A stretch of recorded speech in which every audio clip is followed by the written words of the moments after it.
to continue to shoot the enemy to the very end. Max manages to get under the tower and installs a bunch of bombs before running out, tossing a rope through the hooks on each rebel's clothes to drag them out with him regardless if they're alive or not. Thanks to Max's strength, the group manages to escape to the forest right before the tower is brought down by the explosion. Unfortunately, another rebel dies from his injuries, leaving Max and one man as the only survivors. Sometime later, Max sneaks back into the city and reunites with Rada, unaware that a neighbor sees him and calls the authorities. When Guy comes home, an argument ensues, and Guy tries to kick Max out. At that moment the authorities arrive, so Max immediately runs out to keep the siblings out of danger and starts beating up the soldiers waiting outside.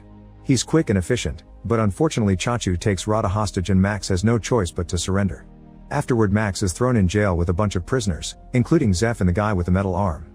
Meanwhile Strike visits Umnik, who makes him sit on a chair so narrow that makes guests uncomfortable on purpose as subtle torture.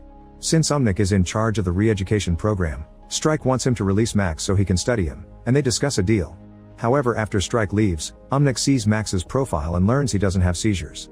Wanting that power for himself, Umnik orders his employee to kidnap Max and make it look like he mysteriously disappeared, and also to send Strike a message saying Max unfortunately died in action. In the morning, the prisoners are sent to the forest to clean, meaning they must pick up every weapon left by the war. Max's group suddenly sees a bunch of defense robots and immediately drops to the ground as the robots open fire, shooting in circles with no signs of stopping. The prisoners wait for the right moment to fire back, and one by one they bring down the robots until they're all destroyed.